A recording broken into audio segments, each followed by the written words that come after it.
The overwhelming fear for the entrance exam that I missed was slowly subsiding.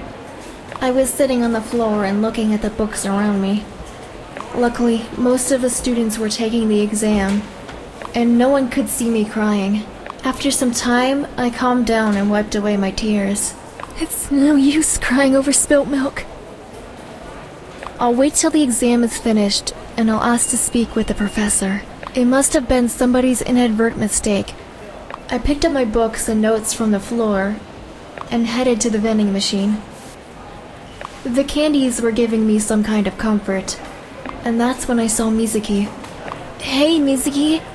Please tell me you weren't at the exam, because the system is down and your application didn't go through. I'm not the only one who stood up, right? What happened to you? You look like you've been running away from someone. Take it easy. Take a deep breath and tell me what's going on. I'm upset, Mizuki. I'm sorry. How did your exam go? Did you do well? Yeah, I'm sure I did well. I finished everything before the time ran out.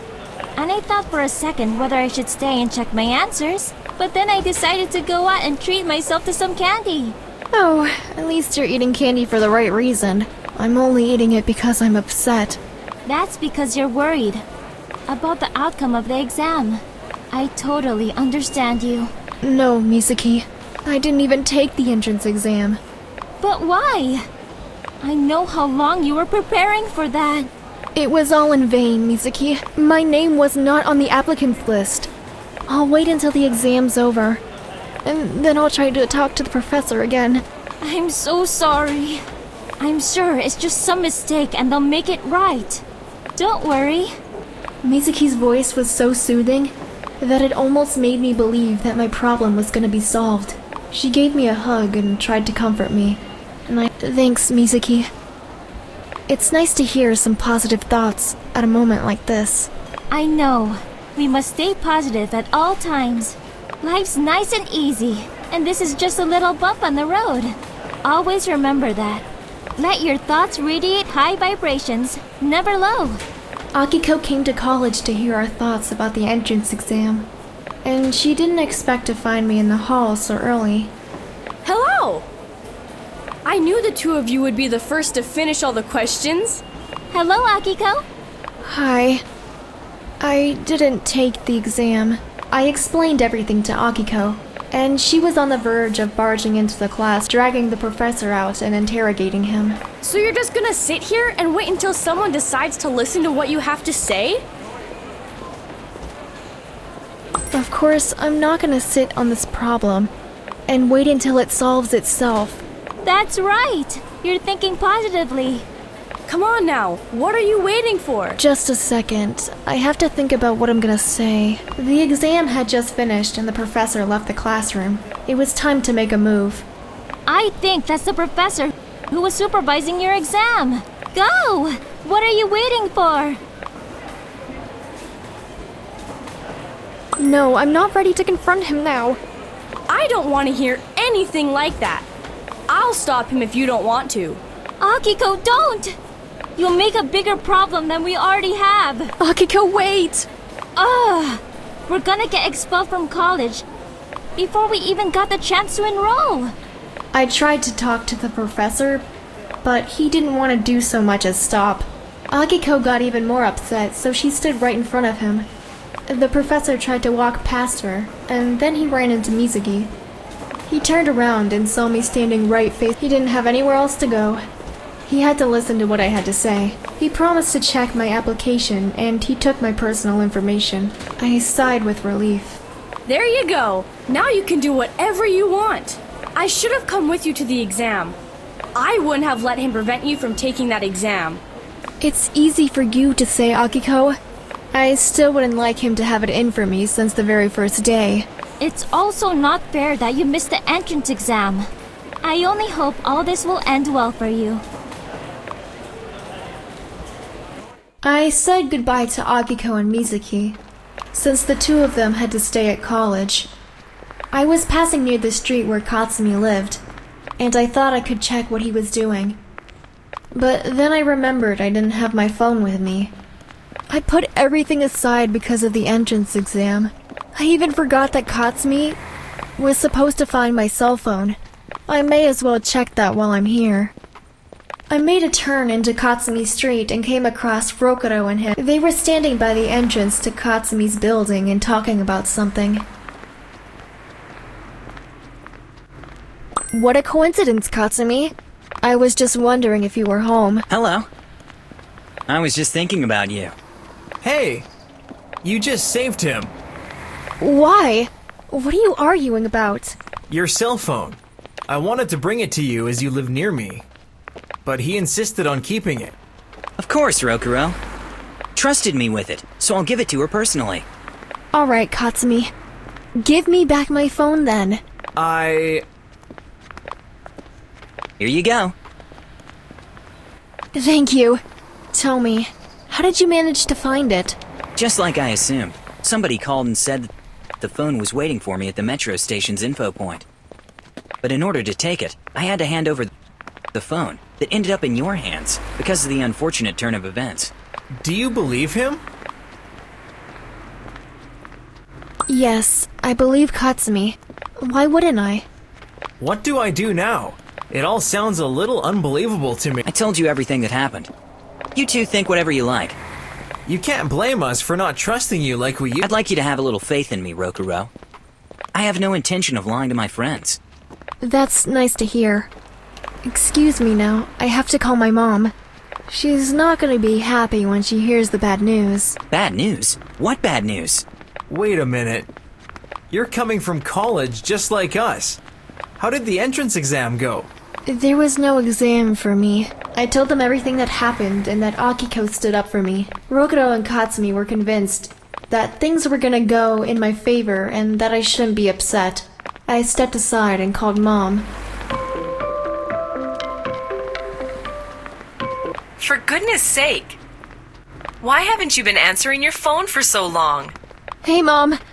Sorry, I put it on silent because of the exam. So how did you do at the exam? With the score like yours, you could have been admitted to any college. You know that. Mom, I didn't take the entrance exam. There was a mistake and my name wasn't on the list. But I'll take care of that. Oh, is that so? Honey, that only means you shouldn't enroll at the police academy. That's really a dangerous occupation. Mom, I'm not gonna give up on my dreams. Just think it through, okay? Your father would have been alive now if he had chosen a different occupation. You're always bringing that up, and yet you never want to talk about Dad. Now is neither the time nor the place to discuss that. After all, you know your father loved you immensely, and that's all there is to it. I miss him every day. I miss Dad too, and when I do something he loved, I feel closer to him. That's why I'll never give that up. Now you're gonna make me cry. I can't. I'm sorry. I love you, Mom. Don't you worry about me. I love you too, my one and only child. See you later at home. Rokuro and Katsumi saw that talking to my mom made me sad. I wasn't in the mood for crowds. I only needed comfort and a hug from my boyfriend. That's why I didn't go straight home afterwards.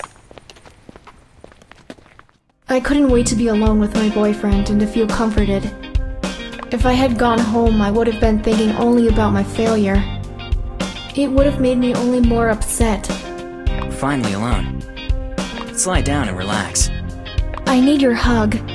He jumped on the couch and spread his arms, inviting me to join him. He wanted me to rest my hand on his chest. I was listening to his heartbeat, with my eyes closed and enjoying the moment. He was caressing my hair and neck when his fingers started slowly sliding towards my shoulders. He moved the neckline of my blouse aside and kissed me on the shoulder. That caused a pleasant sensation of chills throughout my whole body. Oh, my kiss gave you shivers. Should I go on?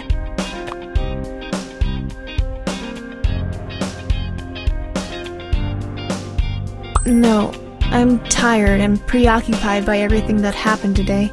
I'm sorry, honey. Don't be silly. I feel nice this way too. Although, I'd like to help you feel better. just stay by my side. In his company, I forgot about all my problems, and I didn't even know where I was anymore, or how many hours went by. After a while, I finally noticed the constant vibration of my phone.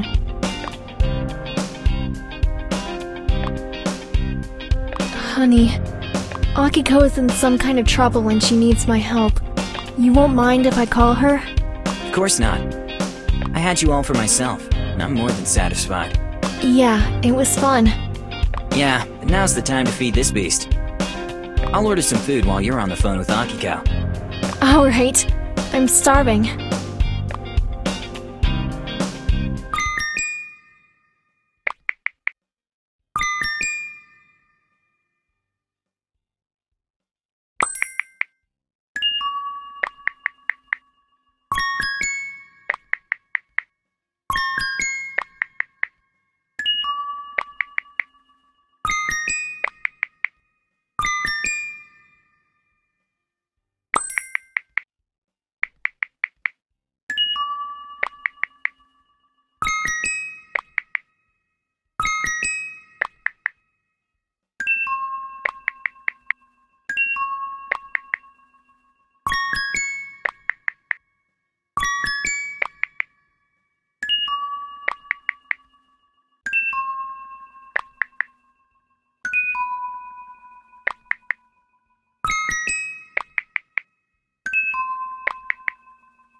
The next morning, I woke up later than usual because my need for sleep was practically beyond control. I got up and went to the bathroom. On my way there, I stepped on the books and notes, which I'd thrown on the floor in a moment of rage the previous night.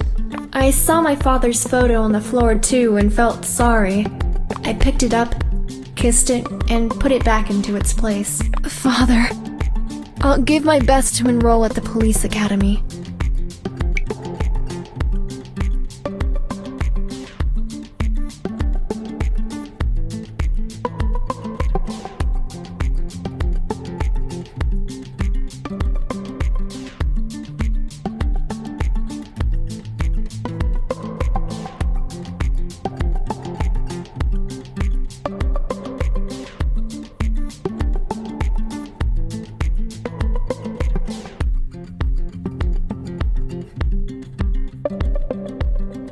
Father, I'll give my best to enroll at the police academy, even if I have to take a year off. I'm not gonna give up. That's not successful people's traits. You used to say that. I checked my cell phone and saw a new email, saying I was invited to see the dean of my college. Awesome! They must have realized their mistake. Not everything is lost. I'm going there right away. I got ready as fast as I could and headed toward the metro station. Later that day, the conversation with the dean mostly consisted of him talking with me and nodding at what he was saying. Supposedly, they received an email in which I was informing them that I was withdrawing my application. I couldn't say anything in my defense, as I was completely shocked at what I heard. They promised to send me that email so I could see it with my own eyes. But how could that happen? Nobody had access to my account. Maybe somebody made a joke hoping nobody would take it seriously. Then I remembered to check my cell phone and try to find the sent email. Normally, I'd delete old mail, but it was surely worth a try. Oh no! I found the sent email. No, I didn't do this. This was done by someone who had access to my phone. Who is responsible for this?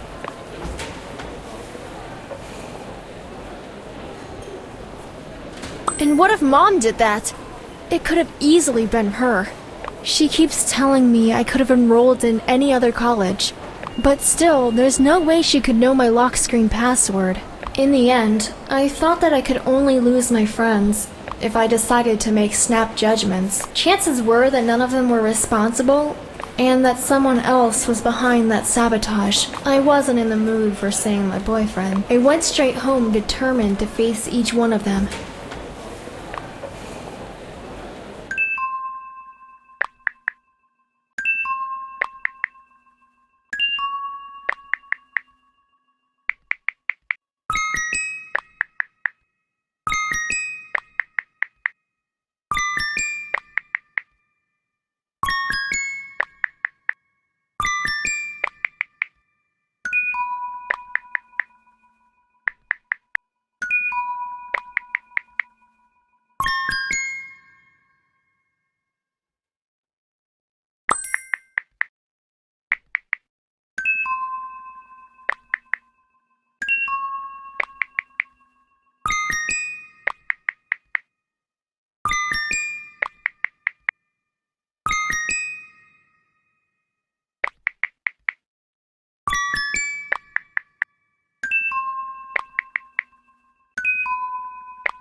Can't believe it occurred to her that I may have been messing like that. I'm disappointed. I understand her. I gave them too many reasons to have doubts in me. I'm gonna make up for that no matter what. Katsumi checked the email I forwarded him and saw the date and time that it was sent. He then remembered it was the day when we were all at his place, and that I reported that incident at the metro station then. That's it! That proves the fact that it wasn't me who sent that from her phone, but somebody else. Instead of finding a way to return the phone, that someone decided to take revenge. But how could they unlock the phone? Katsumi soon got an answer to all his questions. He received a call that shook him to the bone. Hello? Have you changed your mind, little boy? Do you see what I'm capable of doing to your friends? Who's this? What do you want from me and my friends? I want you to take seriously everything I tell you. Give us everything you got about Chatlinx, or else we are gonna ruin the lives of everyone you know. No, I'm not gonna let that happen. Leave my friends alone. They have nothing to do with it. If you want me to leave them alone, then do what we ask. We wouldn't like to do anything to your cute little... Alright, I'll do what you want. Good boy. Our meeting point will be sent to you soon. Damn it! The blackmailers targeted her for no reason whatsoever. I have to protect her and my friends. I have to!